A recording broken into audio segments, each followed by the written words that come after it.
नमस्कार साथियों, मैं मनीष भारती संस्कृति आईएएस प्लेटफॉर्म पर आप सभी का स्वागत करता हूं। साथियों, अमेरिका और ईरान के बीच छिड़ा हुआ युद्ध अब दूसरे चरण में पहुंच गया है। एक तरफ जैसा कि हम जान रहे हैं कि जिस तरह से इस युद्ध के वजह से पूरे दुनिया में उथल-पुथल मचा हुआ है और खास करके ऊर्जा संकट की स्थिति उत्पन्न हो रखी है, चाहे वो भारत हो, चीन हो जाए, इसके बाद यूरोपीय देश हो, पाकिस्तान की स्थिति देखेंगे, लगभग हर एक जगह परेशानी है।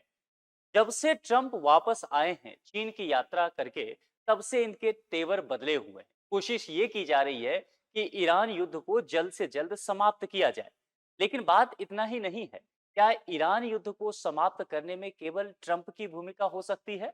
दरअसल एक एंगल फंसा हुआ है इजराइल के साथ, इजराइल के प्रधानमंत्री नेतन्याहू। क्योंकि नेतन्याहू चाहते हैं कि ईरान पर लगातार अटैक किया जाता रहे और ईरान का अस्तित्व जब तक कमजोर ना हो जाए, खत्म ना हो जाए, ईरान अपने परमाणु कार्यक्रम को लेकर के रोकने को लेकर के संधि ना कर दे अमेरिका और इजराइल के साथ, तब तक उस पर अटैक किया जाता रहे।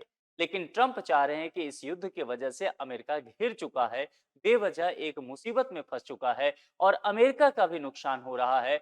और दूसरी बात, इस पूरी दुनिया की अर्थव्यवस्था में अब मंदी छाने वाली है। तो इन तमाम चीजों को लेकर के दोनों के बीच अब टकराहट देखने को मिल रहा है। यानी कि ट्रंप के सुर कुछ और हैं और इजराइल के सुर कुछ और हो चुके हैं। जहां दोनों जिगरी दोस्त हुआ करते थे, अब दुश्मन बनते नजर आ रहे हैं। दोनों ने फोन पे बात किया और फोन पे बात करते हुए खबर ये आई है कि ट्रंप और नेतन्याहू के बीच तीखी बहस हो गई है इस युद्ध को लेकर के। जहां ट्रंप चाह रहे हैं कि जितना जल्द से जल्द हो सके समझौता हो जाए, क्योंकि पाकिस्तान, कतर, ये सारे देश जो हैं मध्यस्थता करने की कोशिश कर रहे हैं। वहीं नेतन्याहू कह रहे हैं कि बिल्कुल नहीं, यह अपने आप में एक ऐतिहासिक गलती होगी। क्योंकि देखिए, यहाँ जो युद्ध में ट्रंप उलझे हैं ना, दरअसल अमेरिका का रोल ज्यादा नहीं है। रोल है यहाँ पर नेतन्याहू का, यानी कि इजराइल का। अमेरिका उलझा ही है इस युद्ध में इजराइल के वजह से। होता है ना कि हमारे आसपास में भी, मोहल्ले में, या आपके कोई ऐसे मित्र होंगे जो कहीं बेवजह दुश्मनी कर लिया हो या उसका झगड़ा चल रहा हो। अब चूंकि आप इन्वॉल्व इसीलिए होंगे चूंकि आपका पड़ोसी है या आपका वो मित्र है। ऐसा ही ये झगड़ा है। यानी कि ये लड़ाई जो है वह इजराइल और ईरान के बीच है।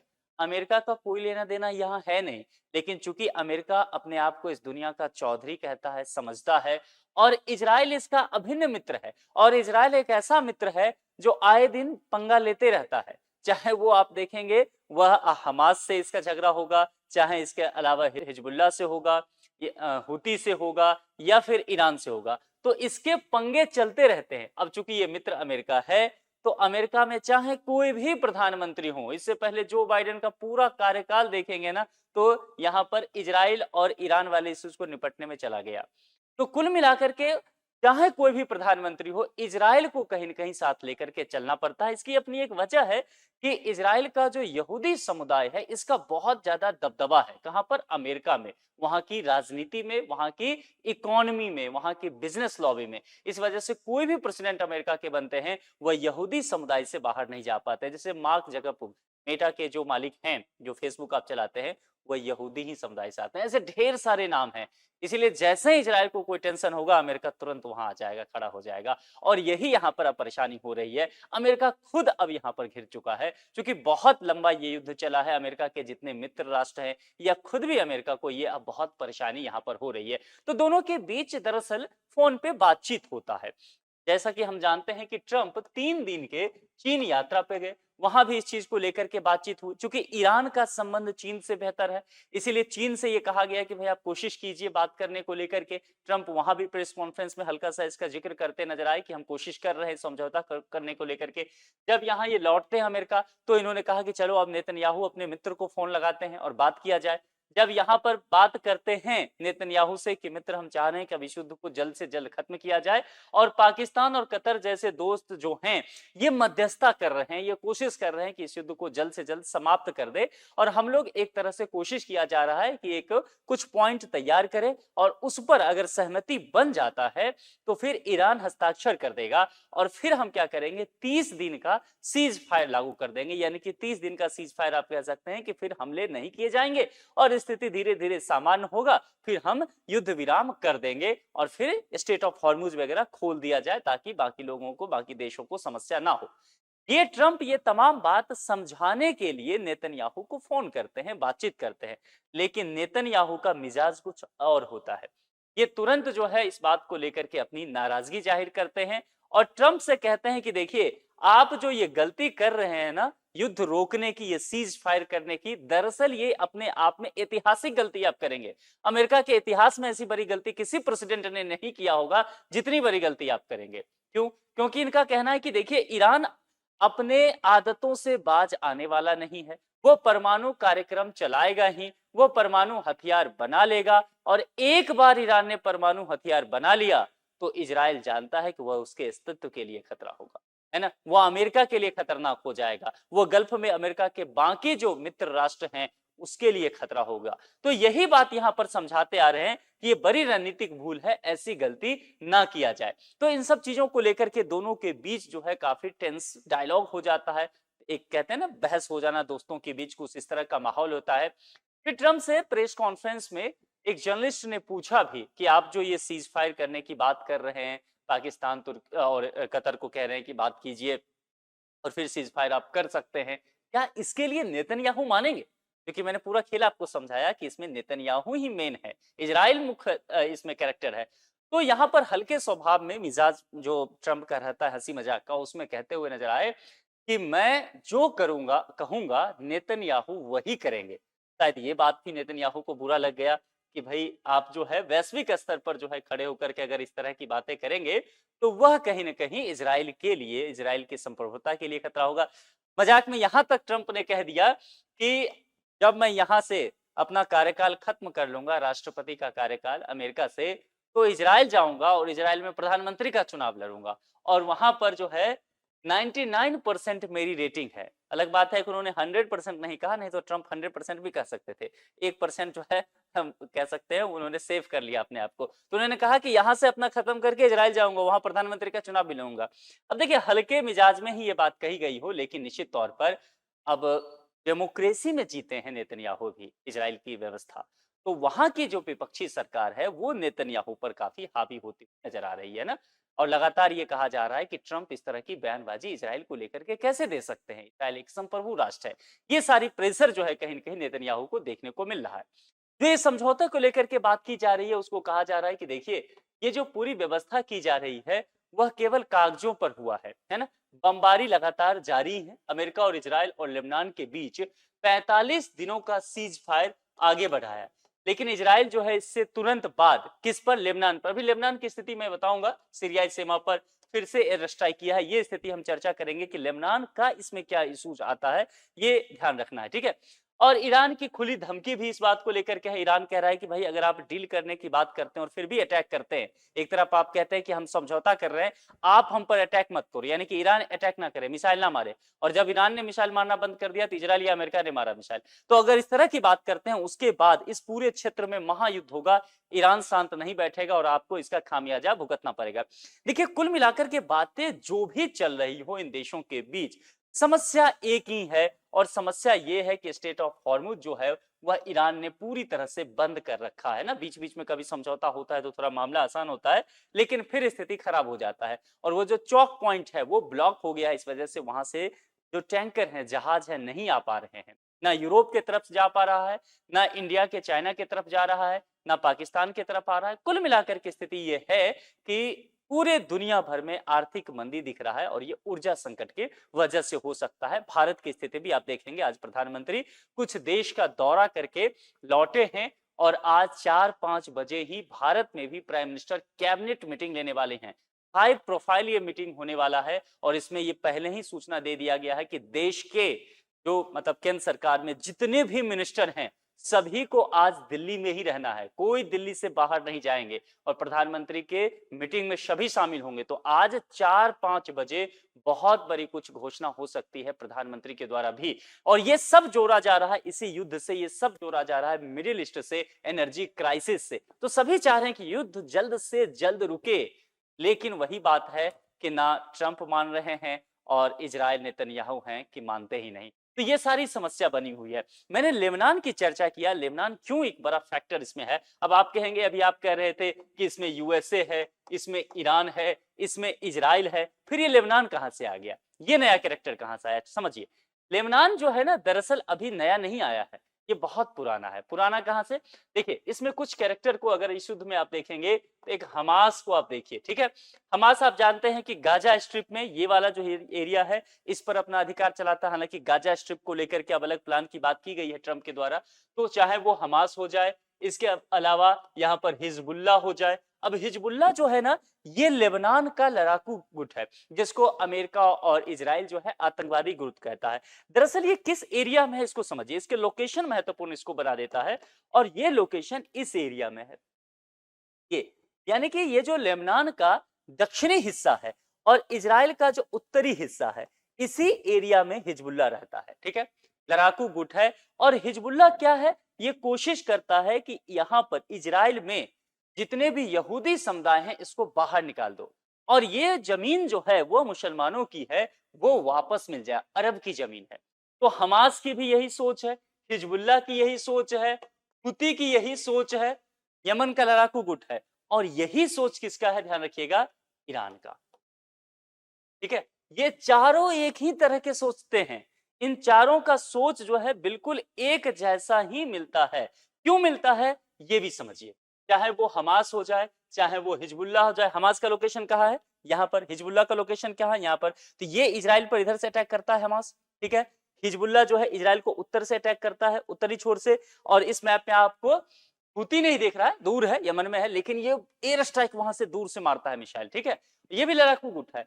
और ये ईरान, ईरान के साथ अभी तो युद्ध छिड़ा हुआ ही है। आप कहेंगे ये छोटे छोटे गुट है, इसको ताकत कहां से मिलता है? ईरान से। ईरान ही इसको सपोर्ट करता है। अब प्रश्न ये आता है कि ईरान सपोर्ट कैसे करता है? आप कहेंगे, अभी आपने कहा इस चारों का हित जुड़ा हुआ है, बिल्कुल। और एक ही जवाब है इसका, ईरान सपोर्ट क्यों करता है और ये चारों जुड़े हुए कैसे हैं? इनके बीच निर्जातीय संबंध है, और निर्जातीय संबंध जो है वो एक तरह से धर्म के आधार पर है, क्योंकि ये सभी जो हैं ये शिया मुस्लिम हैं। जैसे कि पाकिस्तान या फिर आपको सऊदी वगैरह दिख रहा है ना, ये सब सुन्नी मुस्लिम है। तो शिया और सुन्नी के बीच झगड़ा चलते रहता है, दो मुसलमान गुट के बीच। तो एक तरफ जैसे तुर्की देखेंगे, या पाकिस्तान या सऊदी अरब, ये सब जो है सुन्नी मुस्लिम बहुल देश हैं। इसीलिए ये सब ईरान के साथ हमेशा भिड़े रहते हैं, 36 का आंकड़ा चलते रहता है।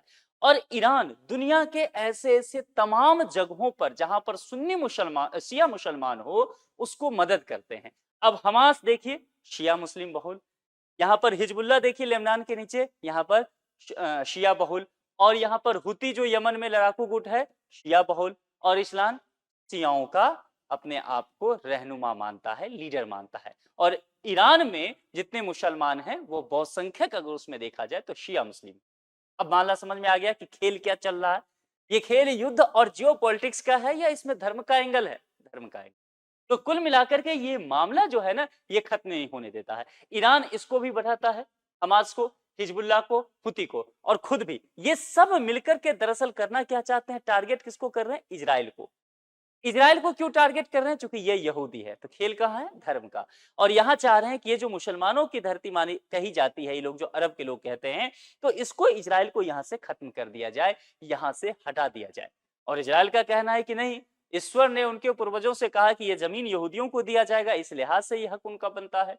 और इस लिहाज से दुनिया भर के जो यहूदी है एक जगह इकट्ठा होकर के और ये देश बनाए, धीरे धीरे पूरा कैप्चर करते चले गए। और यही वहां पर उस एरिया पर तनाव का कारण है। ये मामला क्लियर हो गया। तो यही मूल बात जो है ना, ये नेतन्याहू समझाने की कोशिश ट्रंप को कर रहे हैं कि समझिए ये एंगल फंसा हुआ है। यहां से ईरान आप कितना भी सीज फायर कर लेंगे, ये नहीं मानेगा, ये आगे भी हिजबुल्लाह को सपोर्ट करता रहेगा। एक समझौता हुआ था, उस समझौता पर मैं आपको लाता हूं। दरअसल जब जो बाइडेन प्रेसिडेंट थे, तो अपने कार्यकाल के एकदम ठीक आखिरी समय में, क्योंकि उस वक्त जो है इजराइल और हमास भिड़ चुका था और हिजबुल्लाह की एंट्री हो चुकी थी। हिजबुल्लाह को ईरान सपोर्ट कर रहा था और हुती की भी एंट्री हो चुका था। तो उस वक्त जो है जो बाइडेन जाते जाते एक समझौता किए। वो समझौता किसके साथ हुआ था? लेबनान के साथ एक समझौता हुआ था, सीज फायर इजराइल का। और वो हुआ था यहां पर हिजबुल्लाह, जो मैंने आपसे कहा ना कि ये जो एरिया पड़ता है लेबनान का दक्षिण का, देखिए यही, इसी को आप जूम कर दीजिए, ये लेबनान है और यही एरिया है जहां पर कौन रहता है? हिजबुल्लाह, ठीक है। अब देखिए, तो यहां पर एक समझौता हुआ इजराइल, हिजबुल्लाह और लेबनान के बीच। इस समझौते के अंतर्गत एक नदी बहुत महत्वपूर्ण है, उस नदी का नाम है लिटानी रिवर। ये नदी दिख रहा है आपको, इधर से बहते हुआ। तो ये कहा गया है कि हिजबुल्लाह जो है ये इस नदी के उत्तर चले जाए। जब वो डील हुआ था जो बाइडेन ने करवाया, इस नदी के उत्तर चले जाए और ये अटैक नहीं करेगा किस पर, इजराइल पे।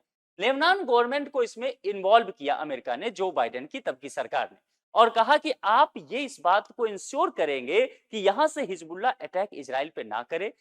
इसके अलावा हिजबुल्लाह के पास जो हथियार हैं वो समर्पण किया जाएगा, जितने लड़ाके हैं लिटानी रिवर के उत्तर चले जाएंगे, क्योंकि ये लोग इसी एरिया में रहते हैं दक्षिण में, इसलिए इजराइल पर अटैक करना वहां से आसान होता है। देख रहे हैं यहां से अटैक कर सकता है। तो ये डील हुआ था, लेकिन ये डील जो होता है ना, कई बार इजराइल उस, अच्छा इस समझौते में ये भी था एक तरफा, एक तरह से समझौता कहा गया, क्योंकि इसमें कहा गया कि अगर इजराइल को ये लगता भी है कि हिजबुल्लाह अटैक कर सकता है तो इजराइल तुरंत मिसाइल इस पे दाग सकता है। आप देखिए अगर इस तरह की बात करेंगे तो इजराइल को तो सीधे मौका मिल गया, और यही बात वहां पर कहा भी जाता रहा है।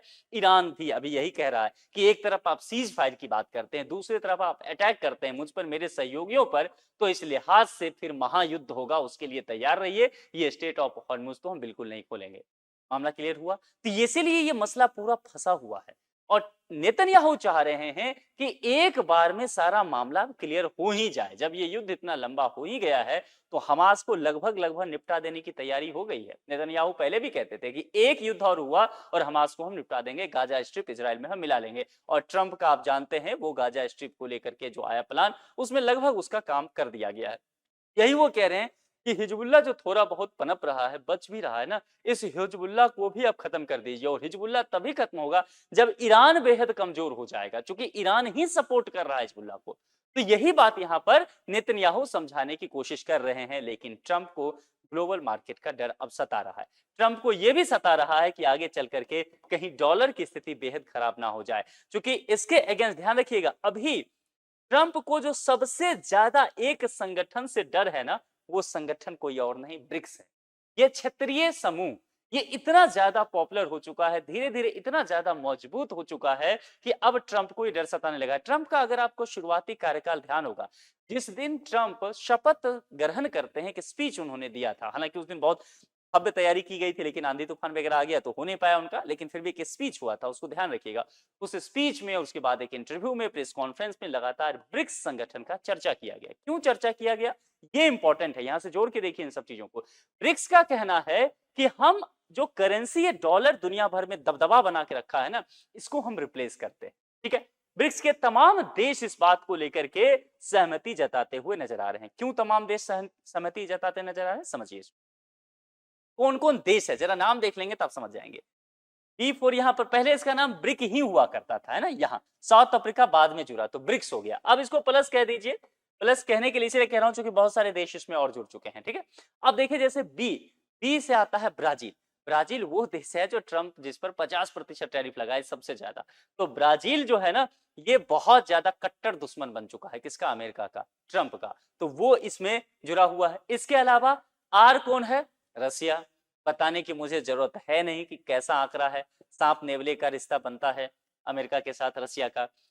आई कौन है, इंडिया। संतुलन करने की कोशिश भारत ही करता है, लेकिन पिछले एक साल में जो संबंध खराब हुए अमेरिका से वो जग जाहिर है, इसलिए भारत भी, ये जो डॉलर को रिप्लेस करने की बात कहा गया और कहा गया ब्रिक्स अपनी एक करेंसी लेकर के आ जाए, भारत भी इस बात को सहमति देता है। इसके अलावा यहां पर जो है ये चाइना, मुझे बताने की आवश्यकता नहीं है कि चाइना अमेरिका के बीच क्या संबंध चल रहा है। एक जो संगठन है ना क्वाड, ये क्वाड संगठन है ही चाइना को घेरने के लिए, जिसमें इंडिया भी एक है। तो कुल मिलाकर के चाइना, और इसमें है साउथ अफ्रीका। साउथ अफ्रीका के साथ भी रिश्ते ट्रंप के बेहद खराब है। और इसमें जो नए देश जुड़े भी ना, बाकी देश तो छोड़ दीजिए, एक जो जुड़ा उसका नाम और खतरनाक है, वो है ईरान, और ईरान से ही मामला उलझा हुआ है। तो तमाम ऐसे देश जिसका ट्रंप के साथ 36 का आंकड़ा चल रहा है, ये सब ब्रिक्स में आकर के जुड़े हुए हैं। ग्लोबल मैप को अपने दिमाग पे लाइए, वर्ल्ड मैप को लाइए। ब्राजील लैटिन अमेरिका का सबसे बड़ा देश, सबसे बड़ी अर्थव्यवस्था वहां का, लैटिन अमेरिका का। रसिया रसिया के विषय में देख रहे हैं, लगातार 4 साढ़े 4 अब 5 साल पूरने वाला है, चाह करके भी यूक्रेन युद्ध नहीं खत्म करा पाए। जो बाइडेन का पूरा कार्यकाल समाप्त हो गया, लगता है ट्रंप का भी पूरा कार्यकाल समाप्त हो जाएगा। रसिया मानने को तैयार नहीं, ठीक है। इसके अलावा यानी कि यूरोप और एशिया दोनों की ही हम रखते हैं रसिया को, तो एक बड़ी शक्ति इंडिया साउथ एशिया में एक बड़ी ग्लोबल पावर के तौर पर ये देखने को मिला, और पूरी दुनिया में अब इसकी धमक देखने को मिल रही है। चाइना, अमेरिका खुद देख रहे हैं कि अभी जो 3 दिन के यात्रा पे ट्रंप गए, क्या क्या ट्रंप ने वहां पर किया और किस तरह से चाइना ने अपनी धमक दिखाई, ये जग जाहिर हो चुका है। साउथ अफ्रीका, अफ्रीका में एक बड़ी शक्ति, ईरान देखेंगे गल्फ में एक बड़ी शक्ति। तो कुल मिलाकर के जो ताबड़तोड़ देश आपको दिखने वाले हैं ना, विकासशील देश और विकसित देश का कुछ संगठन, बड़े देश, शक्तिशाली देश जो उभर करके इस दुनिया में सामने आ रहे हैं, जो कह रहे हैं कि 21वीं सदी को लीड करने के लिए हम तैयार हैं, वो सारे देश ब्रिक्स में आकर के जुड़ चुके हैं। तो कुल मिलाकर के यहां पर ये चीज देखेंगे ना, तो एक बड़ी समस्या इन सब चीजों को लेकर के, तो ट्रंप को इस बात का है, जानकारी है कि अगर हमने इस युद्ध को जल्द नहीं रोका, अगर हमने स्टेट ऑफ हॉर्मुज को जल्द नहीं खोल दिया, स्थिति को सामान्य नहीं किया, इजराइल के अड़ियल रुख को हमने नहीं सही से निपटा, तो डॉलर की स्थिति खराब हो सकता है। ये देश मिलकर के डॉलर को रिप्लेस कर सकते हैं। इस स्थिति में डॉलर संप्रभुता की इस दुनिया में जो बात की जाती है वो खत्म होगा, और एक बार ये खत्म हो गया, फिर अमेरिकी इकोनॉमी चरमरा जाएगी, ये बातें कही जा रही है। तो ट्रंप इस बात को अब ठीक से समझ रहे हैं, इसलिए अभी देखेंगे आज भारत जो है वो 96 रुपये पर चला गया, $1 का है ना लगभग, यानी कि ऐतिहासिक स्तर पर सबसे नीचे चला गया है। तो कुल मिलाकर के जो हमारा रुपया है वो धीरे धीरे और कमजोर होता जा रहा है, और डॉलर जो है वो मजबूत होता जा रहा है। तो एक समय के बाद आखिर भारत सरकार भी तो सोचेगी ना, और सोच ही रही है। विभिन्न देशों के साथ सरकार जो है कह रही है कि हम क्षेत्रीय करेंसी या आपसी करेंसी में व्यापार कर लेते हैं, डॉलर को साइड में करते हैं, क्योंकि हमारे फॉरेक्स पर, जो हमारा विदेशी मुद्रा भंडार है, उस पर दबाव बहुत डाल रहा है। आप देखें भी प्रधानमंत्री लोगों से कहे कि गोल्ड मत खरीदिए, विदेश भ्रमण करने मत जाइए, डीजल पेट्रोल का सही से इस्तेमाल कीजिए, 1 साल तक ये सब काम क्यों कह रहे हैं? फॉरेक्स पर दबाव ना बढ़े, वो सारा खेल डॉलर का है, क्योंकि हमारा रुपया कमजोर होता जा रहा है। तो फॉरेक्स में डॉलर रहे, इमरजेंसी में काम आएगा। लेकिन अगर डॉलर को हम रिप्लेस करते हैं तो ये डर धीरे धीरे खत्म होगा ना, कुछ हद तक तो इस पर हम काबू पा ही लेंगे। ये बातें यहां पर कही जा रही है, और ये बातें अब समझ रहे हैं ट्रंप। तो कुल मिलाकर ट्रंप चाह रहे हैं कि जितना हो चुका है किया जाए, और धीरे धीरे समझौता करके किसी भी तरह से ये स्टेट ऑफ हॉर्मुज जो चौक पॉइंट है, जिसको बंद कर दिया है ईरान ने, इसको ओपन करा दिया जाए, ताकि यहां से निर्बाध तौर पर जहाज वगैरह गुजर सके, टैंकर गुजर सके, और जो आर्थिक मंदी वैश्विक स्तर पर छाने वाली है उस पर कंट्रोल किया जा सके। अब यहां पर अगर आप देखेंगे तो 80% यहां से जो टैंकर जहाज निकल रहा है स्टेट ऑफ हॉर्मुज से, ये 80% एलएनजी पासेज जो हो रहा है ना, वह एशिया की तरफ जाता है, और 20% जो है वह यूरोप की तरफ भी जाता है। देखिए यहां पर 80% जो है एशिया और 20% यूरोप की तरफ जा रहा है। तो कुल मिलाकर के ये बेहद जरूरी है, ये यूरोप के लिए भी जरूरी है, ये एशिया के लिए भी जरूरी है कि स्टेट ऑफ हॉर्मुज को जल्द से जल्द खोला जाए। 20% हिस्सा यहां से देखेंगे ना, डीजल गैस वगैरह का सप्लाई स्टेट ऑफ हॉर्मुज से ही हो रहा है। तो दुनिया के जितने भी चौक पॉइंट हैं, सबसे महत्वपूर्ण एक ये होता है, और वहां पर चूंकि कौन है, ईरान, और ईरान की यहां पर चलती है दादागिरी, एक तरह से कह सकते हैं। लाख कोशिश करने के बाद भी अमेरिका संभाल नहीं पाया। तो तमाम तरह से ट्रंप कोशिश कर रहे हैं, कभी मना करके कोशिश कर रहे हैं, कभी समय बढ़ा रहे हैं, कभी सीज फायर दे रहे हैं, कभी धमकी भी दे रहे हैं। अपने दोस्त ट्रंप को वो नेतन्याहू से भी ट्रंप बात कर रहे हैं। यहां पर देखेंगे तो ईरान को धमकी भी दे रहे हैं, यानी कि बाय हुक और क्रुक पूरी तरह से कोशिश की जा रही है कि कैसे भी करके इस युद्ध से बाहर खुद को निकाला जाए, स्थिति को संभाला जाए। और ये यहाँ पर अल्टीमेटम देते हुए भी नजर आए कि जल्दी से युद्ध खत्म कर लो। एक ट्वीट भी इन्होंने किया था ना, देखिए कह रहे हैं क्लॉक इज टिकिंग, टिक टिक घड़ी जो कहते हैं ना एग्जाम में, अभी आप देंगे प्रीलिम्स तो उसमें टिक टिक घड़ी जो 2 घंटे का चलता है, धड़कनें बनने वाली, तो वही ये कह रहे हैं कि देखिए टिक टिक घड़ी चल रही है, समय आपके पास बेहद कम है। तो कह रहे हैं मेरी बात मान जाइए आप, और जल्द से जल्द समझौता करने के लिए टेबल पे बैठ जाइए। हालांकि कुछ शर्त जो है ना, उस शर्त को लेकर के ईरान नहीं मान रहा है, क्योंकि आप जानना चाहेंगे कि भाई आखिर ऐसा शर्त क्या है, किन मुद्दों पर मतभेद है। तो चलते हैं जरा इस मुद्दे को देखते हैं ना, अमेरिका की क्या शर्त है, ईरान की क्या शर्त है, यहां से चीजें निकल करके सामने आ जाएगी। सबसे महत्वपूर्ण बात यही है, परमाणु कार्यक्रम। अमेरिका कहता है कि कैसे भी करके आपको ये कार्यक्रम रोकना पड़ेगा, है ना। देखिए यहाँ पर ईरान 400 किलो एनरिच्ड यूरोपियम सौंप दे, वो कह रहा है कि आपके पास जो यूरेनियम है वो हमें दे दीजिए। ईरान कह रहा है ये कैसी बात हुई, है ना, परमाणु अधिकारों और संप्रभुता की मुझे मान्यता होनी चाहिए, मैं एक संप्रभु राष्ट्र हूं। ईरान बात मान ही नहीं रहा।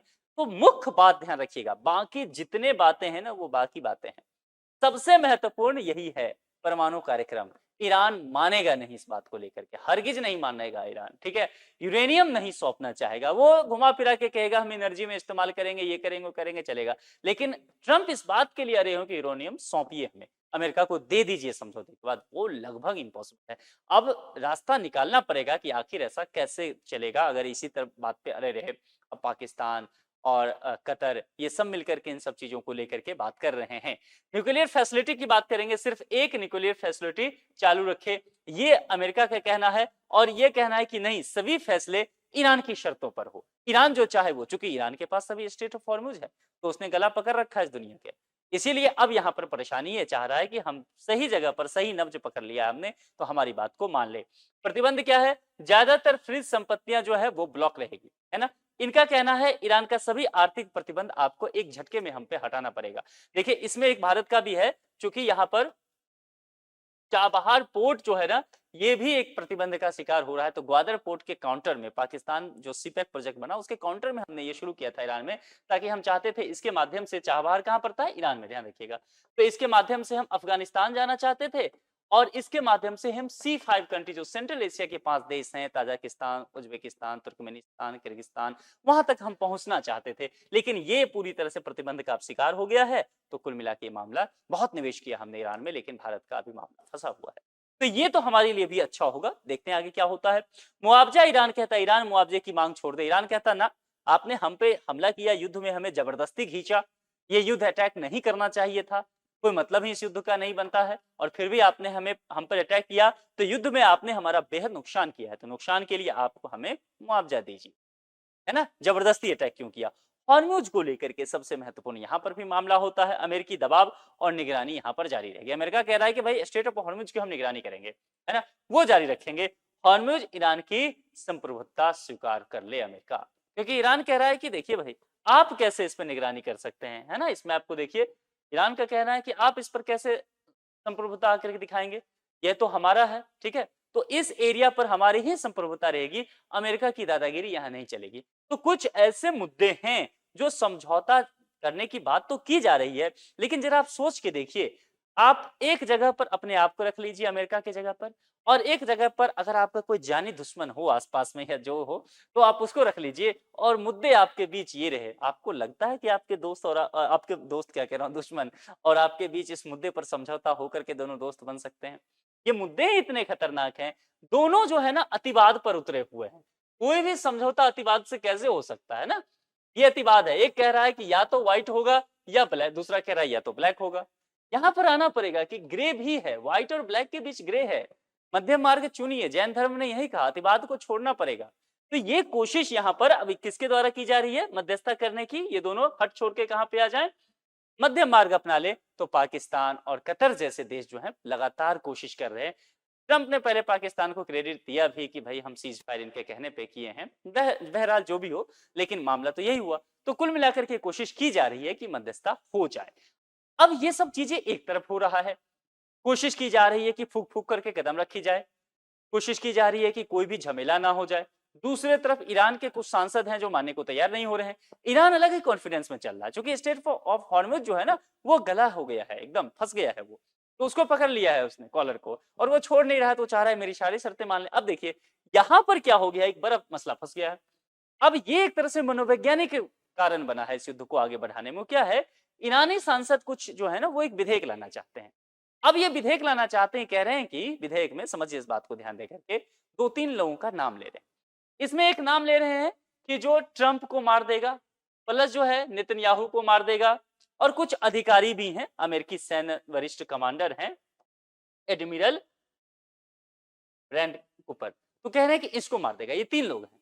तो कह रहे हैं कि जो व्यक्ति भी, कूपर का नाम भी जोड़ दीजिए, जो भी व्यक्ति इस 3 आदमी को मार गिराएगा, चाहे जैसे भी मार गिराए, तो उसको हम क्या करेंगे, $58 मिलियन का इनाम देंगे।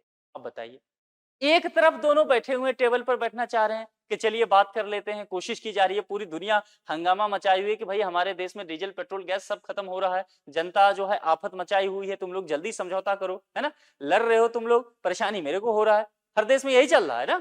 तो वैश्विक दबाव बढ़ता जा रहा है, यूएन दबाव बढ़ा रहा है, आईएमएफ दबाव बना रहा है कि कर क्या रहे हैं आप लोग, जल्दी कीजिए। दूसरी तरफ ईरान का कॉन्फिडेंस देखिए, ईरानी सांसद जो है आग में घी डालने का काम कर रहे हैं कि ट्रंप को मार दो, नेतन्याहू को मार दो, कुपर को मार दो, और ये क्या करेंगे, $58 मिलियन देंगे। अब ये अलग झमेला बनता जा रहा है। जब ये सब चीजें निकल करके सामने आ रही है तो निश्चित तौर पर क्या होगा कि युद्ध रुकने के बजाय और भड़केगा। अमेरिका को ये युद्ध खुद महंगा पड़ा है ना। अब ये देखिए, ईरान युद्ध में अमेरिका के 42 विमान और ड्रोन जो है क्षतिग्रस्त या तबाह हुए हैं। इसके अलावा नुकसान में F-15E, F-35A, A-10 जैसे लड़ाकू विमान शामिल हुए। ध्यान रखिएगा, इस पॉइंट को ना इतने आराम से नहीं पढ़ना है, बड़ी गंभीर मसला है ये, है ना। इससे पहले जो कई खबर आए भी ना कि अमेरिका को झटका लगा है, 42 विमान नष्ट हुए हैं या क्षतिग्रस्त हुए हैं, रिपोर्ट में ये सारी बातें बताई गई है, ठीक है। अब देखिए हुआ क्या है, दरअसल अमेरिका दुनिया का एक बड़ा बिजनेसमैन है। किसका बिजनेसमैन है? हथियारों का। उसका काम है हथियार बेचना। अगर अमेरिका हथियार नहीं बेचता है ना इस दुनिया को, उसकी अर्थव्यवस्था या तो स्टेबल हो जाएगी, आगे बिल्कुल नहीं बढ़ पाएगी, या गिर जाएगी, है ना। तो कुल मिलाकर के उसको हथियार बेचना ही है। अब हथियार बेचने के लिए आज के समय या पिछले 2 दशक में जो सबसे जरूरी रहा है वो लड़ाकू विमान है, ठीक है। और अमेरिका के पास जो लड़ाकू विमान है जिसको अमेरिका दुनिया भर में बेचने का काम करता है वो F-15E है, F-35A है, A-10 है। भारत से भी कहते रहता ना खरीद लो। आपने देखा होगा कई बार भारत से लेकर के, जैसे हम राफेल खरीद रहे थे फ्रांस से, फिर हमने राफेल M लिया नेवी के लिए, तो अमेरिका कह रहा था क्यों ले रहे हो और फ्रांस से, हमारे पास इसी तकनीक का हथियार है, सस्ता दे रहे हैं फिर भी हमसे नहीं ले रहे, क्योंकि ये तकनीक नहीं साझा करता है, टेक्नोलॉजी नहीं देता, इसीलिए पार्ट्स वगैरह देने में बहुत मुसीबत करता है। ऑपरेशन सिंदूर के दौरान पाकिस्तान को जो बेचा था पार्ट्स देने से मना कर दिया, तो पाकिस्तान को बड़ी जलालत सहना पड़ा। तो कुल मिलाकर के देखेंगे तो अमेरिका का वैश्विक स्तर पर छवि खराब हो रहा है कि भाई आपके जो फाइटर जेट हैं वो तो स्वाहा हो रहे हैं खुद ही ईरान में, और आप बचा नहीं पा रहे हैं। तो बताइए, जो आदमी बेचेगा सामान, उसका सामान अगर पूरी दुनिया के सामने क्षतिग्रस्त हो रहा है तो कोई भी देश इसको खरीदना चाहेगा नहीं। और इसीलिए लगातार अमेरिका के इस लड़ाकू विमान की डिमांड तेजी से गिरती चली जा रही है, और अमेरिका को ये बड़ी परेशानी है, ट्रंप को ये बड़ी परेशानी हो रहा है, क्योंकि घरेलू स्तर पर बहुत सारी जो कंपनियां उनकी हैं वो प्रेशर अब प्रेसिडेंट पे डाल रहे हैं कि आपके वजह से जो डिफेंस सेक्टर है अमेरिका का, डिफेंस सेक्टर में काम करने वाले जो कंपनी है उनके शेयर लगातार गिरते जा रहे हैं, और ये परेशानी अब हो रही है। तो अमेरिका और ट्रंप अब समझ रहे हैं कि भाई मामला जल्दी से जल्दी निपटाना पड़ेगा। अमेरिकी सैन्य अभियान की लागत जो है बढ़कर के $29 अरब पे पहुंच गई। ट्रंप जब सत्ता में आ रहे थे, रैली का भाषण उठा के देखिए, हमेशा कह रहे थे कि दैनिक जीवन में लोगों को जो खर्चा बढ़ा है अमेरिकी लोगों का वो मैं कम करूंगा, यही कह करके जीते थे। और जब ये आए हैं खर्चा बढ़ गया है, क्योंकि युद्ध में ही उलझे हुए हैं। तो कुल मिलाकर के या तो युद्ध, इससे पहले टैरिफ, तो अमेरिकी लोगों का खर्चा बढ़ा। पेंटागन जो है मरम्मत और रिप्लेसमेंट लागत बढ़ाने कह रहा है कि खर्च बढ़ा है, पेंटागन का ये कहना है, किसी तरह से कवर की जा रही है, मतलब रक्षा विभाग उसका कह सकते हैं अमेरिका का, लेकिन सच्चाई क्या है ये पूरी दुनिया को अब पता है। अच्छा, जब ये सब चीजें खबर निकल करके आया तो ट्रंप कह रहे हैं कि देखिए हमें नेतन्याहू ने नहीं उकसाया, मतलब वो कहना चाह रहे हैं कि हम अपने मन से ईरान के साथ युद्ध करने के लिए आए थे। ट्रंप सफाई दे रहे हैं, क्योंकि अब ट्रंप पर यह आरोप लग रहा है, अपने देश में भी आरोप लग रहा है, दुनिया भर में बाहर में आरोप लग रहा है कि भाई आप बेवजह युद्ध करने चले गए, ईरान पे क्यों युद्ध आपने थोपा है, आपका तो मसला भी नहीं था, इसको समझाया जा सकता था। आपको नेतन्याहू फोन कर करके मिल करके उकसा दिए और आप जो है जल्दीबाजी में ईरान पे अटैक कर दिया, मामला फंस गया। तो ट्रंप सफाई दे रहे हैं कि नहीं नहीं ऐसा नहीं है, मेरा अपना मन था अटैक करने का, नेतन्याहू के कहने से मैं क्यों जाऊंगा। ये सारी बातें कही जा रही है, पर वही बात है ना कि जन्नत की हकीकत अब सबको पता है। तो कुल मिलाकर के ट्रंप जो है अब फंसते नजर आ रहे हैं। निष्कर्ष में यही कहा जा रहा है कि जो हालात पूरी दुनिया में अभी बनते जा रहे हैं, डोनाल्ड ट्रंप और खास करके नेतन्याहू, इनको जल्द से जल्द कोई सॉल्यूशन निकालना पड़ेगा, है ना। अपनी हट को छोड़ना पड़ेगा, ईरान के साथ समझौता करने में माई वे और हाईवे की फिलॉसफी से बाहर निकलना पड़ेगा। क्योंकि जब समझौता होता है ना तो थोड़ा थोड़ा दोनों पक्षों को अपनी जिद को छोड़ना पड़ता है, तभी समझौता हो पाता है। और यही बात कोशिश की जा रही है कि बाकी देशों के साथ दोनों पक्षों को समझाया जाए। जितने भी खाड़ी देश हैं और उनका भी, क्योंकि वहां पर बहुत सारे ऐसे सऊदी, यूएई, ये सब अमेरिका के मित्र राष्ट्र हैं।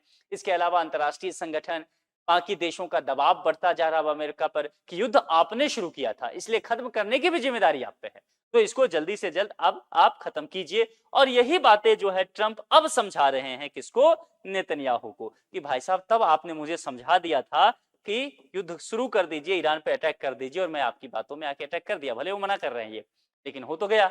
अब वो फोन करके करके समझा रहे हैं कि मान जाओ, युद्ध खत्म कर देते हैं, लेकिन नेतन्याहू नाराज हो गए। ऐसा कैसे? बीच रास्ते में दोस्ती छोड़ करके जा रहे हो, यही दोस्ती, यही प्यार। और अब मामला यह है कि ट्रंप वर्सेस नेतन्याहू हो गया है। प्रश्न यहाँ ये भी बनता है, आप लोग मुझे कमेंट करके बताइए कि अगर अमेरिका इस समझौता को कर लेता है, सीज फायर की घोषणा कर देता है, ईरान पर अब अटैक नहीं करता है, युद्ध से बाहर निकल जाते हैं ट्रंप, इजराइल क्या करे? क्या नेतन्याहू अकेले लड़ेंगे? इससे पहले लड़ भी रहे थे, ध्यान रखना है। जो बाइडेन के प्रेसिडेंट रहते हुए अकेले नेतन्याहू ने, इजराइल ने अटैक किया था ईरान पे। तो क्या हमास से, हिजबुल्लाह से, हुती समुदाय से और ईरान से, क्या इजराइल और नेतन्याहू अकेले निपटेंगे? एक बड़ी चैलेंजेस होने वाला है ये। आप लोग के क्या विचार हैं, ये कमेंट बॉक्स में लिख करके जरूर बताइए। आज के लिए इतना ही। चैनल को सब्सक्राइब जरूर कर लें। जुड़ने के लिए आप सभी का बहुत बहुत शुक्रिया। Thank you so much.